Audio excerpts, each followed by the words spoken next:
estamos en una nueva etapa de la iglesia. Una nueva etapa porque los hombres que están llamados por Dios a comenzar esta nueva epopeya, esta nueva era, esta nueva parte de la historia de la humanidad, de la historia de la parte de la historia de la humanidad en que la humanidad comienza a relacionarse con Dios de una manera diferente. Estos hombres son equipados, estos hombres son preparados, suceden cosas en los primeros siglos. Déjenme decirle algo muy importante. En los primeros tiempos de la iglesia no tenía toda la escritura cerrada, el canon concluido para decir que tenían toda la Biblia. Como lo hemos dicho otras veces, vamos a ver cosas que pasan, vamos a ver gente profetizando, vamos a ver gente haciendo cosas, porque todavía la Biblia no está completa, todavía la escritura no está completa. Tan sencillo como eso, cuando la escritura está completa, como vemos en el Salmo 119, el miércoles, esto es un comercial, no se lo pierdan, hermano, está muy bueno. El miércoles estamos viendo cómo la palabra de Dios, una vez que está concluida, la tenemos toda, es útil para todo, sirve para todo, es el consejo para todas las cosas, no hace falta nada más, no hay que agregarle nada. Pero en esta etapa todavía los hombres van a ser usados por parte de Dios de una manera diferente, pero nos enseñan a nosotros porque hay cosas que no cambian. Una cosa que no cambia es el poder de Dios, ¿verdad? El poder de Dios no cambia. Y el poder de Dios incluye entre sus cosas, entre sus manifestaciones, lo que nosotros conocemos como milagros. Milagros. Hay muchas damas por ahí que las padres han puesto milagros, ¿verdad? Hay muchas personas que son verdaderos milagros. Pero vamos a definirlo para poder entender lo que está pasando aquí, porque vamos a entrar en este capítulo 3 a ver el primer milagro. Bueno, para algunos es el primer milagro, algunos dicen que no, que es el primer milagro físico, y yo digo, ni tampoco podemos decir que es el primer milagro, pero públicamente tampoco es el primer milagro, y vamos a ver por qué, pero definitivamente es una manifestación, otra manifestación, para mí no es la primera. Muchos lo consideran el primer milagro. Para mí hay un milagro primero y vamos a ver que ustedes también lo conocen, pero vamos a verlo, vamos a mencionarlo, ¿ok? El milagro es un hecho sobrenatural, algo que el ser humano no puede hacer por sí solo. El ser humano puede participar, pero la manera en que se realiza no está dentro de las expectativas de los participantes. Y sin embargo, Dios con su poder hace posible. Las fuerzas sobrenaturales de Dios hacen posible que las cosas sucedan. Nosotros hoy en día somos testigos de muchos milagros. Lo que pasa es que nos cuesta mucho trabajo verlos. Hay que oír la gente, después que atraviesan el desierto de Nicaragua, un desierto por allá, o cruzan la frontera. Fue un verdadero milagro que nos salvaron, porque hay otros que se mueren, ¿verdad? Hay otros que no le pasan. O cuando tenemos una situación con un familiar, por ejemplo, a veces pensamos que no vamos a ver más nunca un familiar y de pronto Dios obra y provee y el familiar se reúne con nosotros. O cuando tenemos una enfermedad y pensamos que no vamos a salir de ella y sin embargo vamos al doctor, el doctor cobra, pero Dios obra a través de ellos y se realizan milagros, verdaderos milagros. Dios ha permitido que cada vez más en la medicina se vean milagros de tipo sobre el físico de nosotros, sobre nuestro bienestar físico. Es interesante cómo la gente malinterpreta la función de los milagros, cómo la gente no entiende en cada periodo de la historia para qué eran los milagros, qué función cumplían. Y hoy podemos aplicar todo ello para nosotros saber esperar en Dios milagros, saber entender para qué son los milagros, saber pedirle a Dios que se haga un milagro sin ningún... Pero con la condición de que usemos el milagro de la manera correcta, hagamos con el milagro lo que Dios espera de nosotros, no lo que no Dios nosotros. A veces vemos los milagros y no somos capaces de darle gracias a Dios. A veces ni los mencionamos. En realidad, de los 10 leprosos, la mayoría no le hizo caso al milagro, no le importó el milagro. No le dio gloria a Dios por el milagro que Dios había hecho en ellos. Vamos a estudiar la anatomía del milagro aquí, que se produce aquí, y cada uno hay que verlo de una manera diferente, definitivamente. Tenemos milagros que se sucedieron durante la vida de Jesús, que hizo Jesús, y tuvieron su propósito, tuvieron su manera de llevarse a cabo, infinidad de milagros hechos por Dios. ¿Qué pasa con los milagros que vemos hoy? ¿Qué pasa con los milagros que hizo la iglesia de los primeros tiempos? ¿Cuál es la relación entre uno y otro? ¿Ok? Dice así la palabra de Dios en los versículos del 1 al 10, capítulo 3 del libro de los Hechos.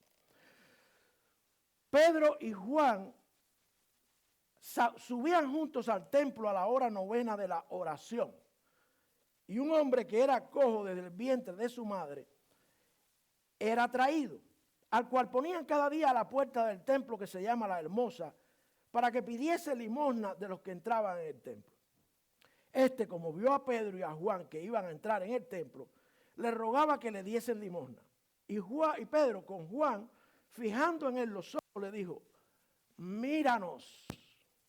Entonces él les estuvo atento, esperando recibir de ellos algo. Y Pedro le dijo: no tengo plata ni oro, mas lo que tengo te doy. En el nombre de Jesucristo de Nazaret, levántate y anda. Y tomándole por la mano derecha le levantó, y al instante fueron afirmados sus pies y tobillos. Y saltando se puso en pie y anduvo y entró con ellos en el templo, andando y saltando y alabando a Dios. Y todo el pueblo le vio andar y alabar a Dios. Y sabían que él era el que se sentaba a pedir limosna a la puerta del templo, La Hermosa, y fueron llenos de asombro y admiración por lo que había sucedido. Oremos. Padre, te alabamos, Señor, te damos gracias por tu palabra. Bendícela, prepara el corazón de los que escuchan para que sea de utilidad. Y a mí escóndeme detrás de tu cruz con mis defectos. Úsame para gloria tuya en Cristo Jesús. Amén y amén. Hermanos, los discípulos de Cristo, algunos de ellos, ¿verdad?, los escogidos para tal propósito, están pasando por una época de transición ahora. De meros discípulos, de meros aprendices, después de haberse graduado del seminario tan grande, aquel de 3 años, dicen que para servir al Señor no hay que estudiar, para dedicarse a servir al Señor, para hacerlo en la enseñanza, en la prédica, no hay que estudiar, que los discípulos no fueron a ninguna escuela. 3 años con Jesucristo. ¿Te quieren una escuela mejor que esa? Pero ahora se están yendo a la práctica de lo que aprendieron. Y para ir a la práctica de lo que aprendieron, Dios le va a dar a algunos de ellos poderes especiales. Estamos delante de la transición de discípulos a apóstoles. ¿Ok? Es lo primero que tenemos que tener en cuenta para entender qué es lo que está pasando allí. Van a recibir poderes especiales. Yo diría que un solo poder, el poder de Dios, pero con una manifestación única para que ellos cumplieran la función que tenían como apóstoles. De manera que si ya no tenemos apóstoles, que si el apostolado ya no existe, vamos a ver cosas que nosotros no tenemos, que nosotros no hacemos como la hicieron ellos, ¿verdad? Cuando nosotros miramos a profundidad con los ojos del Espíritu acá, aquel encuentro divino entre estos hombres y esta persona que está allí a la puerta del templo, nos damos cuenta que se está iniciando una nueva etapa en la historia de la iglesia. Y de ellos, aunque no tengamos apóstoles, de ellos nosotros aprendemos muchas cosas. En primer lugar, aprendemos que ya no tenemos apóstoles, porque definitivamente si yo quisiera levantar a un cojo, no voy a poder, a no ser que Dios mismo lo quiera. Pero aún ellos, haciéndolo de manera personal, reconocen que fue Dios el que lo hizo. ¿Ok?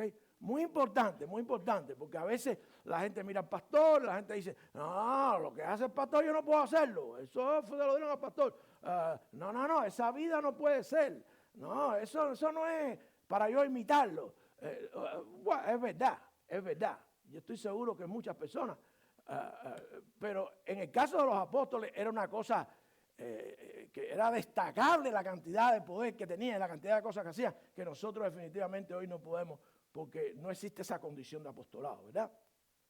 Ahora, tenemos aquí en primer lugar, mis hermanos, que hay una preparación. ¿Por qué nosotros hoy no reconocemos los milagros? Porque para nosotros los milagros son algo que sucede cuando Dios quiere, cosa que es verdad, no los esperamos, oramos, pero oramos por si acaso, para que Dios sepa que estoy confiando en Él, pero nosotros no tenemos esa fe de decir, el milagro se va a hacer, o el milagro Dios lo va a hacer si es su voluntad. El milagro es algo que todavía está presente, puede verse. Nosotros no tenemos esa mentalidad. Nosotros tenemos la mentalidad de resolver las cosas de manera emergente, de manera sobrenatural, pero a la manera nuestra, no a la manera de Dios. Cuando nosotros vemos estos hombres, vemos que hay una preparación para el milagro. Lo primero que hicieron estos hombres es que ellos ya no están trabajando en lo que originalmente trabajaban. Ah, pastor, pero yo no puedo hacer eso. Eso lo hizo usted. Eso, nosotros no podemos guiarnos por usted. Es verdad, es verdad. Por eso hay pastores, en aquel tiempo habían apóstoles que lo dejaron todo. Vemos a Pedro y a Juan aquí. Por cierto, estábamos estudiando hoy en la reunión de los hombres, cómo los hombres tienen que apoyarse unos a otros. Y aquí vemos dos personas de cultura, de la misma cultura hebrea, pero diferentes, hombres diferentes. Pedro y Juan eran sumamente diferentes, ¿verdad? Sin embargo, están juntos porque van a orar. No hay milagro sin oración. Ah, no, pero Pedro y Juan podían orar solos. Sí, oraban solos, pero también iban al templo. Y esa costumbre de cuando eran parte de la religión hebrea, que ya no existe, la mantienen. La oración corporativa no desapareció.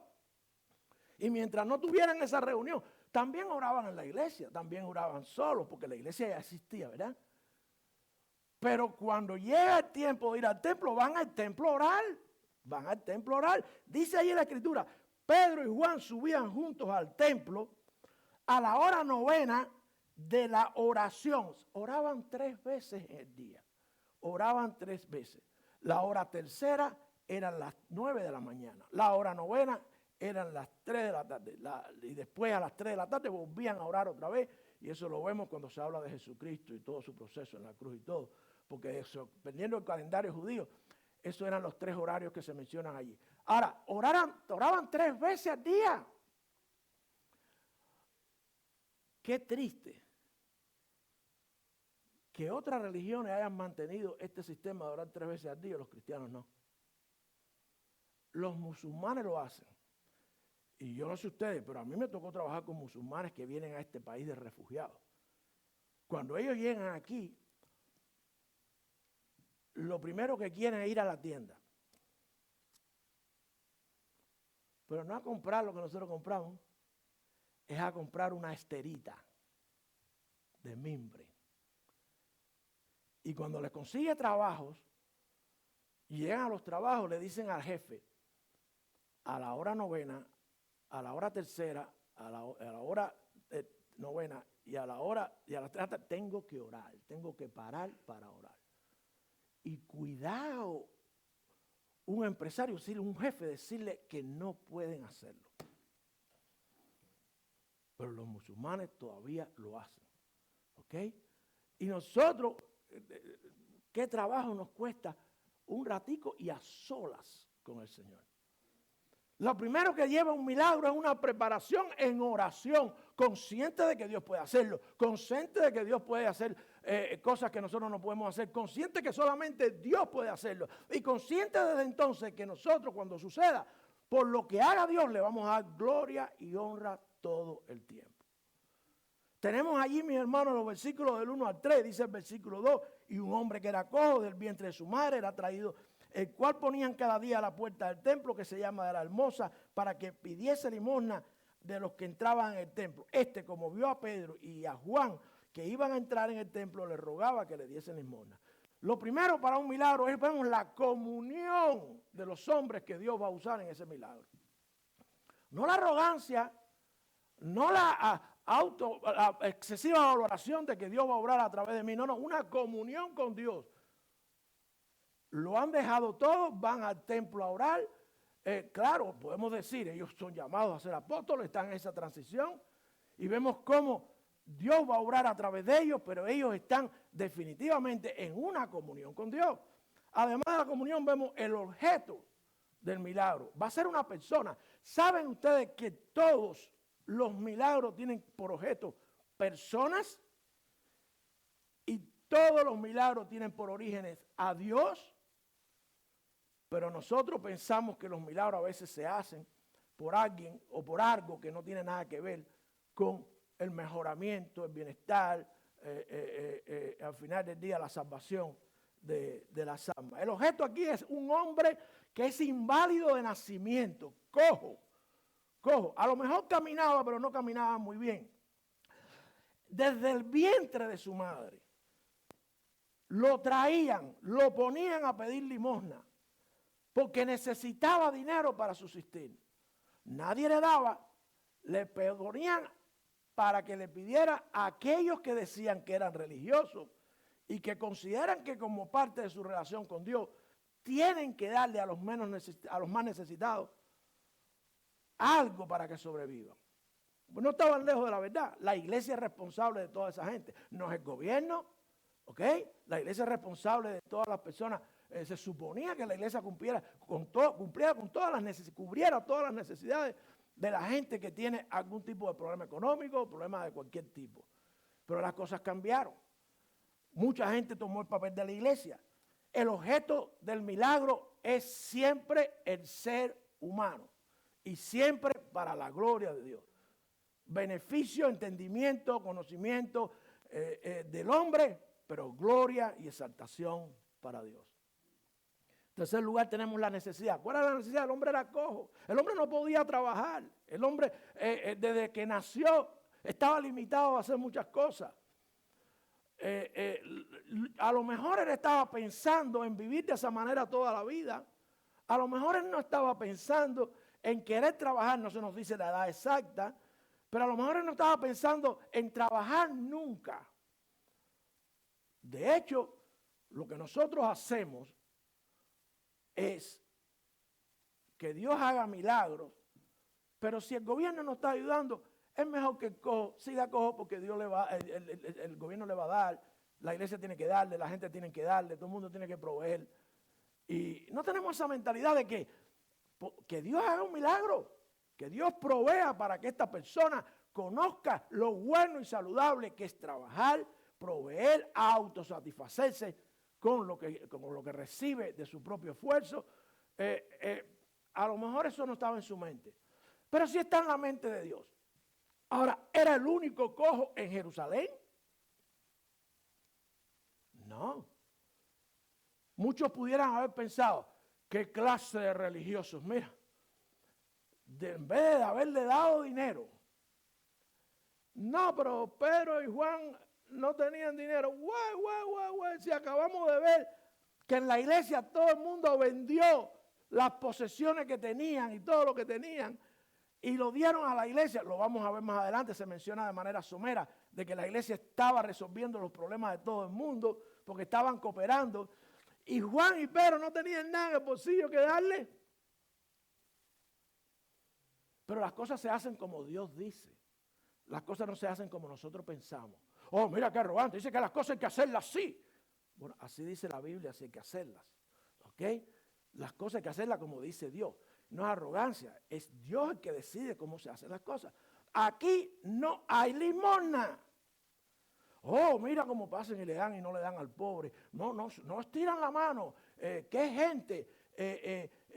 No, Dios va a mostrar que Él puede, sin el esfuerzo de los humanos, resolver una necesidad, cualquiera que sea, pero para la gloria de Él.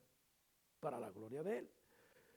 Tenemos ahí que la necesidad, dice en el versículo 3, en el versículo 2, que lo llevaban a la puerta conocida como la hermosa para que pidiese limosna de todos aquellos que entraban al templo, de los religiosos. No lo ponían en cualquier esquina de la calle, en la puerta del templo.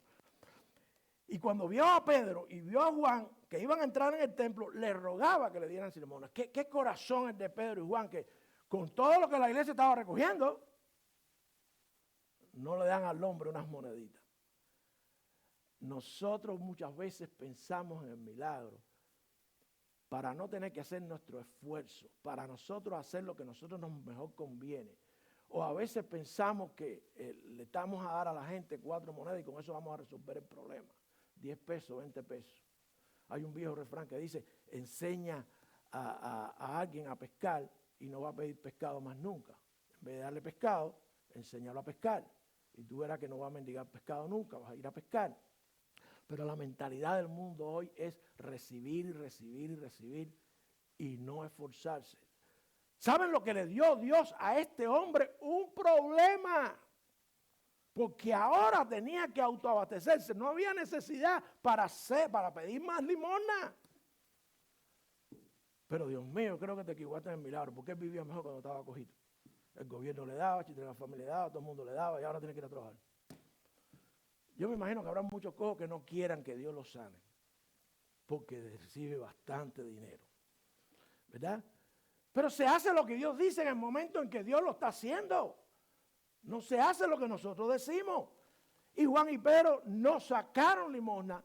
Juan y Pedro le hablan y le dicen y le dan lo que todavía hoy nosotros tenemos, que es más grande que cualquier dinero, y sin embargo no lo damos. Queremos un milagro, y yo les decía a ustedes que para mí este no es el primer milagro. El primer milagro fueron los 3,000 convertidos. Porque cuando hablamos de esto como primer milagro, estamos hablando de la sanidad física. Pero este hombre se convirtió. ¿Cómo lo sabemos? Por la actitud de su vida. Ahora, los 3,000 convertidos son un milagro increíble. La conversión de un alma es el más grande de los milagros que Dios puede hacer. Pero no lo vemos así. Y hasta que no veamos la conversión del alma como el más grande, el más importante, el más necesario milagro, Dios no va a hacer lo que nosotros queremos que Él haga. En la mente de Pedro y Juan está esconderse las monedas, la limosna, no ayudar al prójimo. Eso pareciera para muchos. Pero no, en la mente de Pedro y Juan está darle lo mejor que tenían, lo más importante. Hoy, en los días de hoy, en la mente nuestra, muchas veces no está eso. Ayudar, que la gente se sienta feliz, se sienta contenta con lo que nosotros le damos, le dejamos hacer, le permitimos, pero darle la salvación que es en Cristo. Porque eso fue lo que trajo como consecuencia el milagro.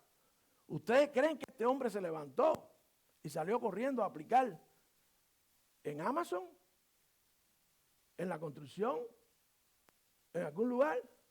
No. Pero el milagro tenía como propósito eso, que no pidiera más limosna, ¿verdad?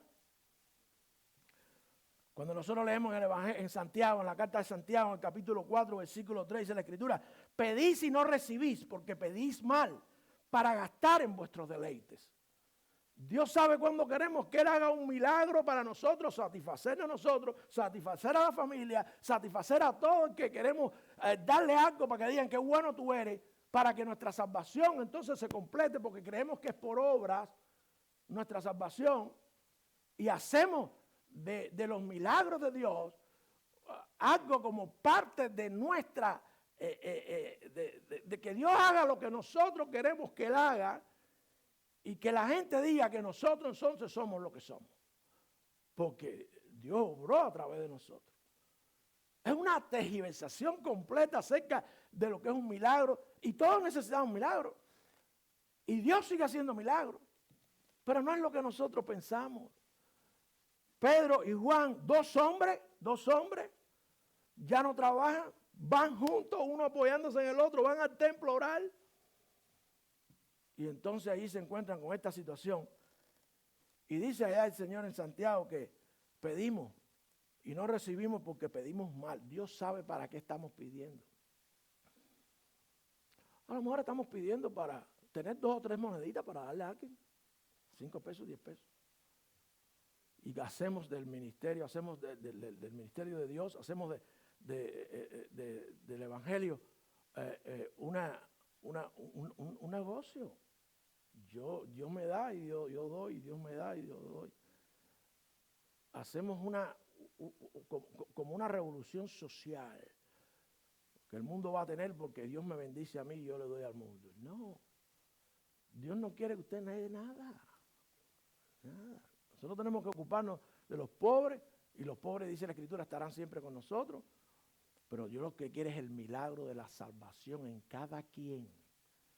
Mucho cuidado con dar a nadie algo que no vaya precedido de darle las buenas nuevas de salvación a cualquiera que conozcamos, a cualquier familiar. Vemos madres, padres que dicen que creen y se mueren si tienen que morirse por sus hijos, pero no le hablan de Cristo.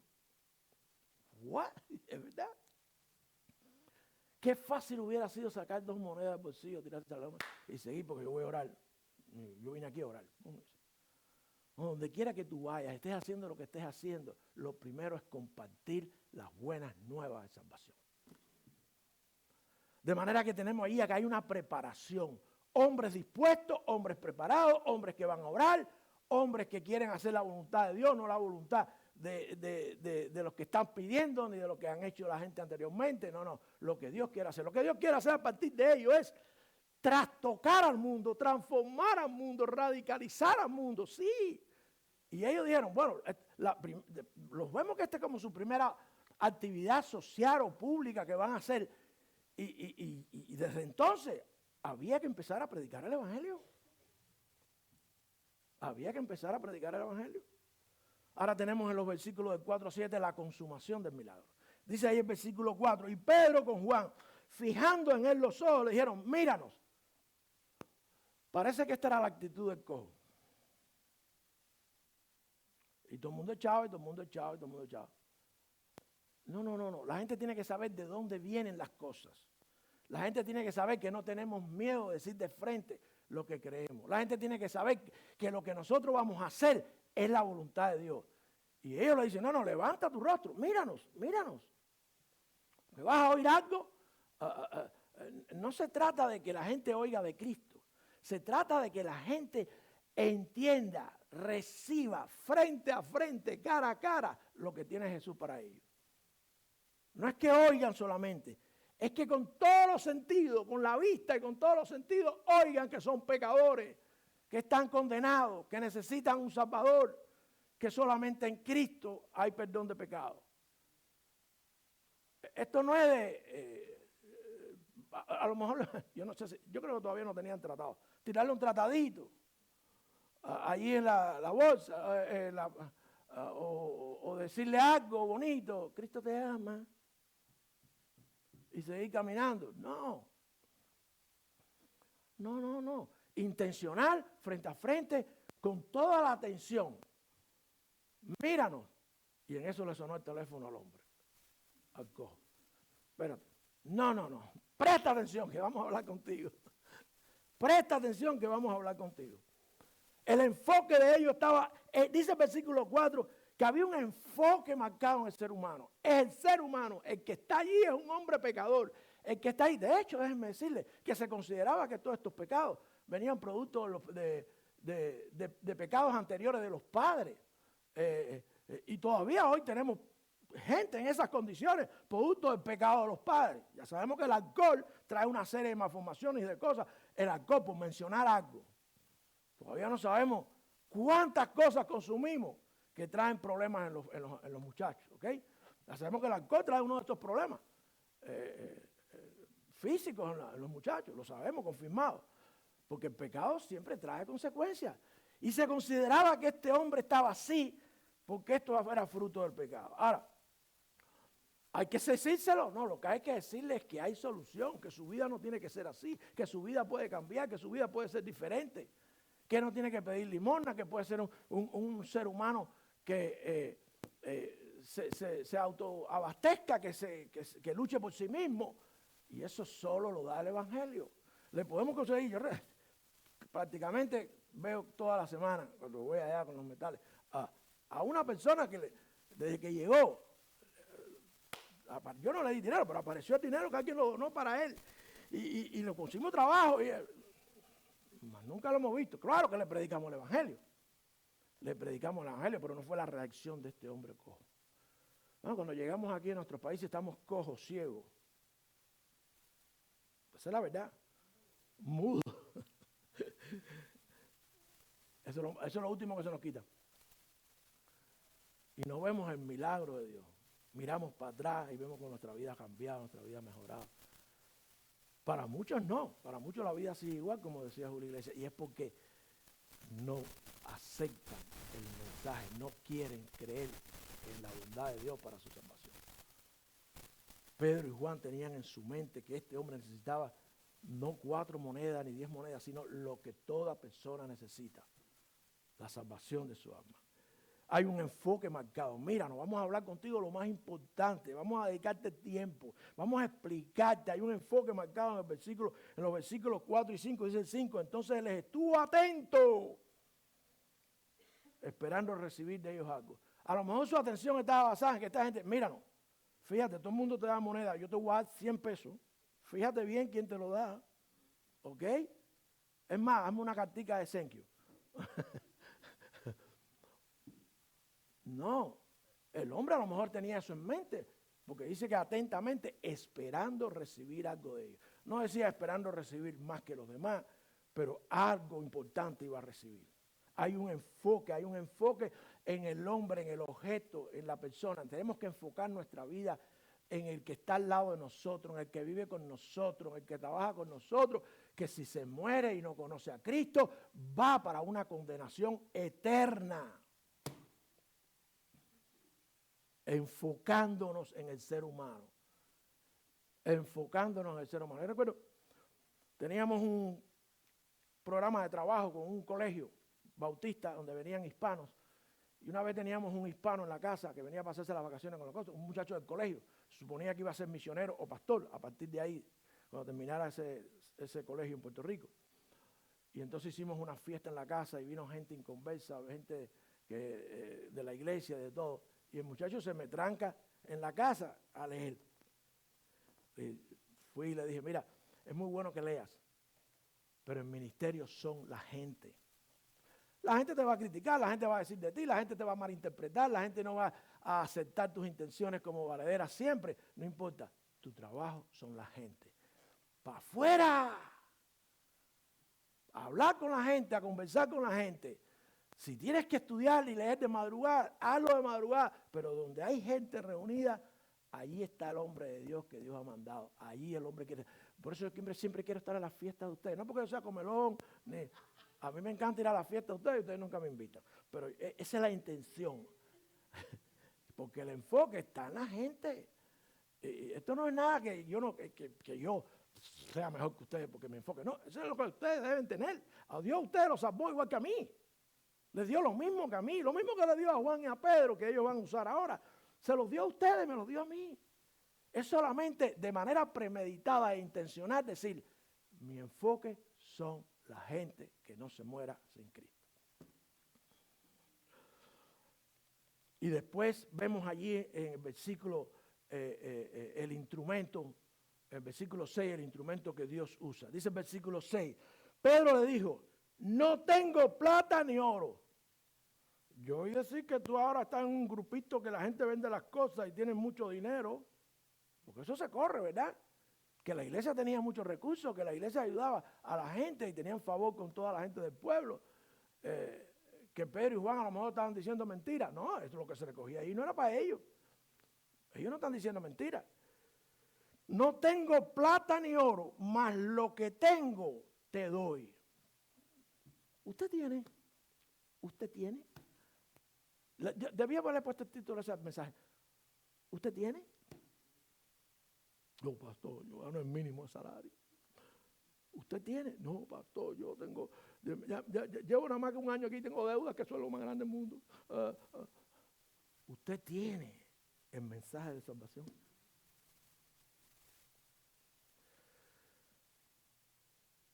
Los instrumentos fueron Juan y Pedro.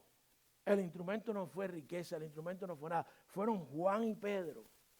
Los instrumentos somos nosotros. Si el cielo es tan grande y tan hermoso, ¿qué hacemos aquí? Ser instrumentos de Dios. Es la única razón por la que no hemos quedado. Pastor, yo estoy aquí porque el retiro. Usted sabe lo que yo he acumulado en el foro 1K. Y yo tengo un retiro. No, la única razón por la que te quedaste es porque el cielo no va a tener nada de eso, ni foro 1K, ni retiro, ni seguro de vida. Va a tener todo lo bueno sin tener nosotros que preocuparnos, ni gastar, ni pagar por nada. Eternamente. De manera que nosotros estamos aquí para ser instrumentos. Ahí los instrumentos fueron Juan y Pedro, dos hombres como usted y como yo. Diferentes, pero unidos, con el mismo pensamiento. Por supuesto, el que habló fue Bocón, el que sería pastor, para parecer, el que primero predicó, el que más hablaba. Eran diferentes en personalidades, pero están los dos comprometidos con el mensaje del Evangelio. Y después mostraron el poder para hacer lo que iban a hacer. A veces no hacemos las cosas porque no reconocemos el poder que tenemos. O a veces pensamos que el poder es limitado. O a veces pensamos que el poder es el nuestro. Dice el versículo 7. Y tomándole por la mano derecha, por cierto, esta es una de las tantas veces que dice que la gente que Cristo sanaba o que se salvaban eran levantados. Ninguno era empujado contra el piso. Yo no sé de dónde sacan eso algunas iglesias. Fueron levantados. Dice el versículo 7, y tomándole por la mano derecha, le levantó. Y al instante fueron afirmados sus pies y tobillos. Parece que ahí estaba el problema de la cojera, en los pies y los tobillos, ¿verdad? El poder de Dios. Dice el versículo 7 también. Y Pedro le dijo, en el 6 dice, no tengo plata ni oro, más lo que tengo te doy. En el nombre de Jesucristo, de Nazaret, levántate y anda. Pedro no le dijo, yo tengo poder de sanidad. Le dijo, en el nombre del Señor Jesucristo. En el poder de Jesucristo que ahora vive en nosotros. No soy yo, es Cristo. A veces la gente nos rechaza porque le hablamos a la gente de nosotros y no le hablamos de Cristo. En el capítulo 1 ya le había dicho a los discípulos, recibiréis poder cuando haya venido sobre nosotros el Espíritu Santo y me seréis testigos. Ahora, ¿el poder para qué cosa era? Para ser testigo, usando milagros y usando lo que fuera, pero al final del día para ser testigos a la vez en Jerusalén, Judea, en Samaria y hasta lo último de la tierra. Hermano, hay poder en usted si tiene el Espíritu Santo. Hay poder. Primero le aconsejo que ese poder no lo constrite. Que se llene, que le pida a Dios que lo llene todos los días. Que se aleje de las cosas que le vacían de ese poder. Y después úsalo. Úsalo. A veces pretendemos usar el poder de Cristo sin nosotros tener una comunión. No hay oración, no hay llenura del Espíritu. Nuestra vida va, y cuando vamos a presentar el plan de salvación, no nos sale. No nos sale. Tenemos un evangelio muy propio y particular. Una vida muy entregada a lo que nos da la gana. Sin embargo, no nos sale el evangelio. Decimos, ¿por qué? Porque tienes el Espíritu Santo, pero no estás lleno. No estás lleno. No estoy diciendo lo que tienen que hacer de mí, basado en lo que yo creo. Estoy diciendo lo que dice la Escritura, la llenura del Espíritu Santo. Si no estás lleno, no vas a ser usado por Dios. No hay, el poder está minimizado, el poder está reducido. Porque no hay llenura en ti, el Espíritu Santo está allí, pero no lo dejas trabajar. Pedro igual le dijeron, lo que tenemos, ¿sabe lo que tenemos? El poder. Usted puede ganar lo que usted gane, puede creer lo que usted crea, pero si usted tiene el Espíritu Santo, usted tiene el poder que tienen todos los cristianos. Y van a dar dependiendo de ese poder. Lo que tenemos te damos. Levántate y anda. Por último, mis hermanos, encontramos allí los resultados del milagro. ¿Tienen una intención los milagros? ¿Tienen una intención que usted cruce la frontera, se salve de la selva? ¿Usted tiene una intención que usted se sane una enfermedad? ¿Tiene una intención que usted se reúna con la familia? ¿Tiene alguna intención? ¿Tiene algún propósito? ¿Tiene que haber algún resultado? ¿Tiene que haber una manifestación propia de reconocer el poder de Dios en Cristo? ¿Cuántas veces pedimos? ¿Cuántas veces recibimos? A veces no recibimos porque no pedimos bien, dice la Escritura como mencionamos. Pero cuando recibimos, ¿qué hacemos cuando recibimos? Somos el grupo de los no leprosos, somos el grupo de los que regresan a darle gloria a Dios. Miren los versículos del 8 al 10 lo que dice. Y saltando se puso en pie. ¡Wow! Y con la misma a buscar trabajo para no tener que pedir más limosna. Y ahora puedo hasta manejar. No. Saltando, dice la Escritura en el versículo 8, se puso en pie y anduvo. No se dice anduvo, se dice anduvo. No se dice anduvo. Y anduvo. Y entró con ellos. La gente que te presenta esta palabra de salvación te está dando lo más grande que hay. Es la gente que más amor tiene por ti. Es la gente que te está mostrando el amor de Dios. Esas son la gente con que tú tienes que andar. Esas son la gente que tú tienes que querer. Esas son tu familia ahora. podía irse a jugar baloncesto, béisbol, pescar, hacer lo que quisiera. No, estos hombres me aprecian de verdad. Quiere decir, ahora va a ser parte de la iglesia. Posiblemente este hombre nunca había entrado en el templo. Nada más llegaba hasta la puerta. Pero a recibir lo que recibió, dice que saltando se puso en pie y entró con ellos en el templo. Andando y saltando y alabando a Dios. No saltaba por mera alegría, saltaba por alabanza a Dios. No quiere decir eso que también la gente que se ponen a saltar y a llorar y a dar brinco y a correr por toda la iglesia. Hay iglesias que hacen eso. Pero no cabe duda que hay una reacción de una alegría extraordinaria. Pero la alegría a veces es real en nosotros, pero nos da por algo que no tiene nada que ver con aquel que nos dio la sanidad, el milagro, nos trajo lo que pedíamos. Tristemente, a veces el milagro nos aleja de Dios. A veces el milagro que Dios hace nos aleja de Él. He conseguido un trabajo, pastor. Fenomenal. No puedo ir el domingo. Tan bueno es el trabajo que no puedo trabajar los domingos. Lo primero que encontramos ahí en el versículo 8, una nueva vida. Una vida de alegría, una vida de gozo, una vida saltando, una vida que de ahora de un compañerismo con gente que creen lo que es verdad. Ahora andaba con ellos, ahora iba con ellos, ahora fue a orar con ellos, ahora entró con ellos donde ellos entraban, sin miedo. Apreciando que estos hombres le habían dado lo más grande, no solamente lo que tenían, lo más grande que tenemos nosotros. Dice el versículo 9. En el versículo 8 dice, saltando y alabando a Dios. No alababa a Pedro y a Juan, alababa a Dios. Entró con ellos, es parte de nuestra relación con Dios, ese compañerismo, esa relación de los unos con los otros. Pero la alabanza es para Dios. La alabanza es para Dios. Este hombre empezó a alabar a Dios. ¿Cuánta distancia hay entre que Dios te contesta la oración y que tú empiezas a alabar a Dios? Aquí no me dio tiempo ninguno. No hubo tiempo, no hubo lapso ninguno. ¿Cuánto tú esperas? El domingo te bendijo, te contestó. Pero el miércoles no puedo ir a dar gracias a Dios.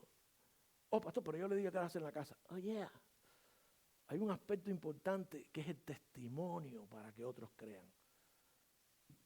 Testimonio de lo que Dios ha hecho en tu vida para que los otros digan, es real.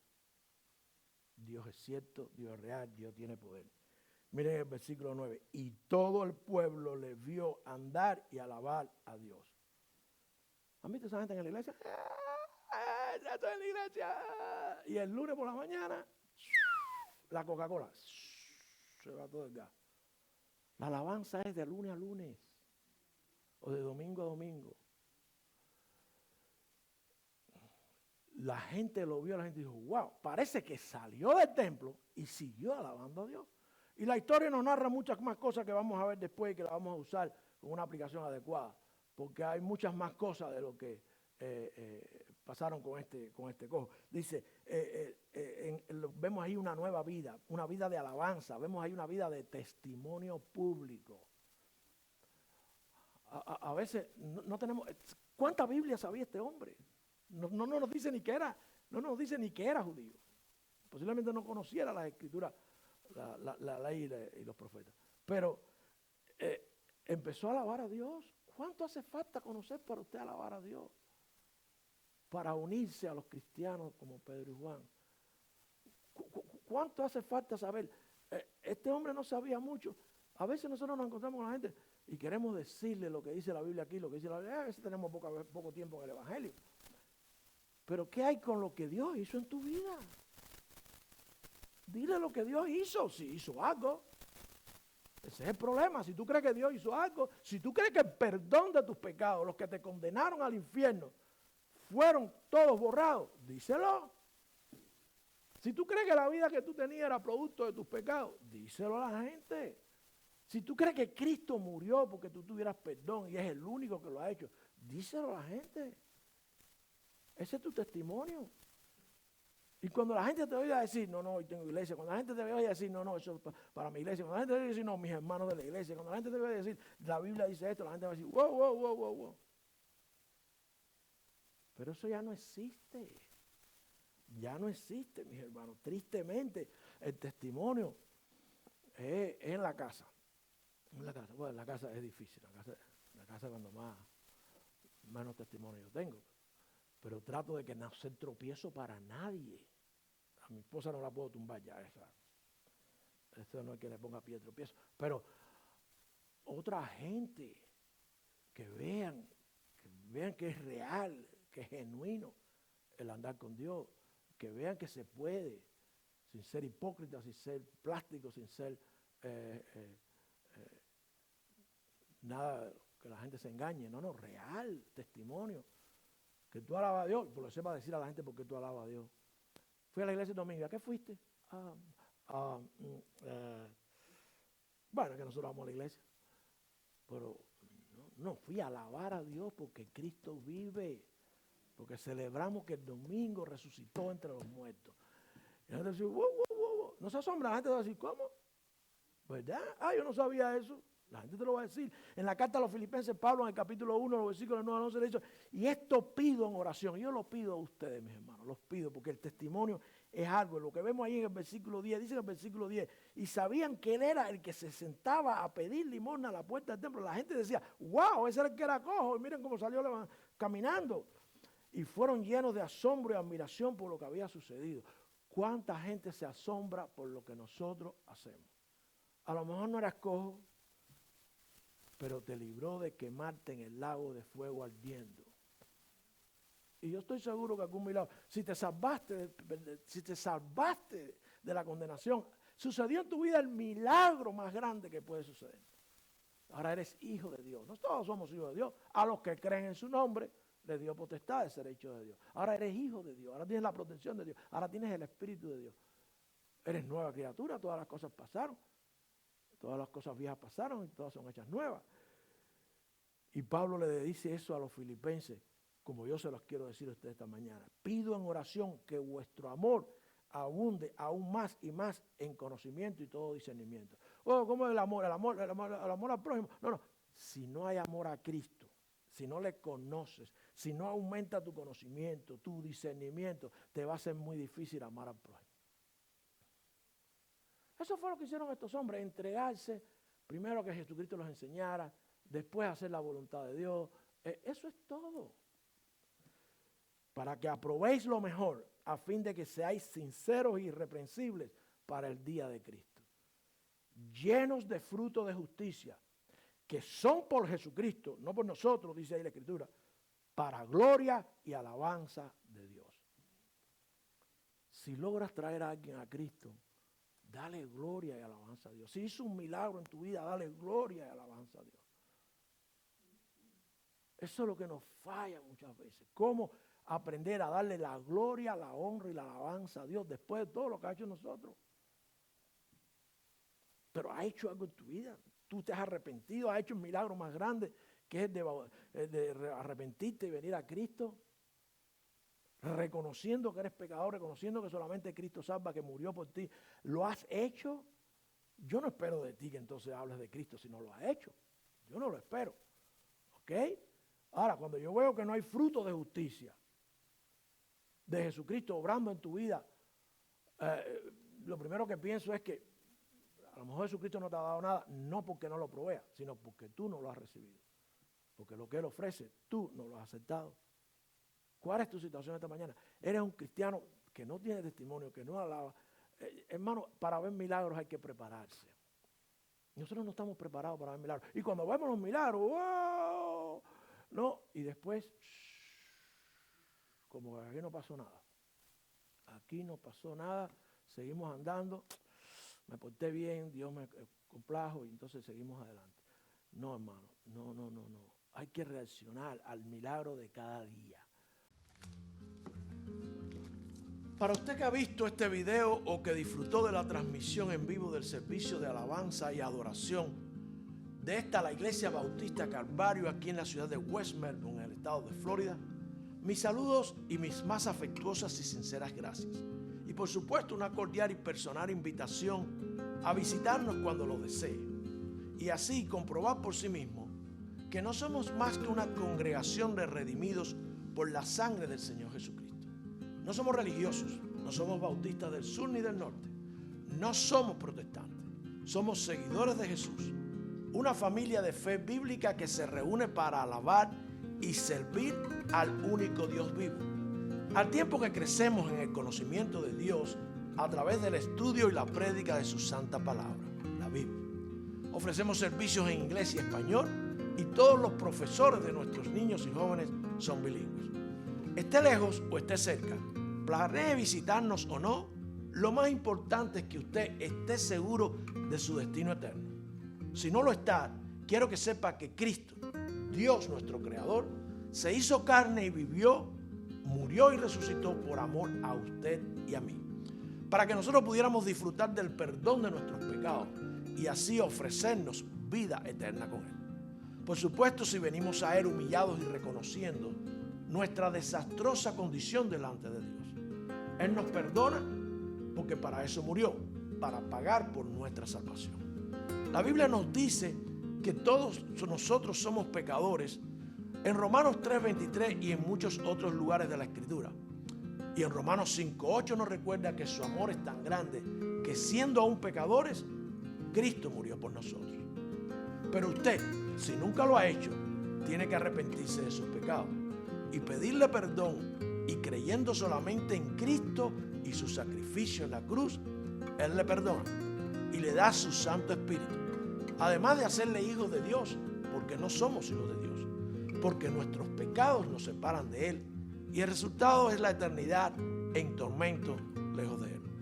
Pero si vamos a Él en oración sincera de corazón, arrepentidos, Él nos da su salvación gratuita, sin hacer nada, como está, solamente humillado y creyendo por fe en Cristo Jesús, en nadie más. Será entonces librado de la condenación eterna. Si está dispuesto, dispuesta, haga esta oración a Dios bien personal, diciéndole: soy pecador, perdóname por mis pecados, reconozco que tu sacrificio en la cruz es lo único que me puede dar ese perdón, hazme tu hijo. Si oró de esa manera y con absoluta sinceridad, puede llamarnos al 321-537-7575 para que conozca de lo que acaba de suceder en su vida y lo que significa la nueva vida en Cristo. Si ya usted es del Señor y tiene preguntas o necesita el consejo divino, también puede comunicarse con nosotros. Si está buscando una iglesia donde servir al Señor Jesús y congregarse, estamos ubicados en el 79 de la calle Park Hill Boulevard en la ciudad de West Melbourne. Será bienvenido. Hasta el próximo video, o que nos podamos ver si es la voluntad de Dios, estaremos orando para que le continúe bendiciendo.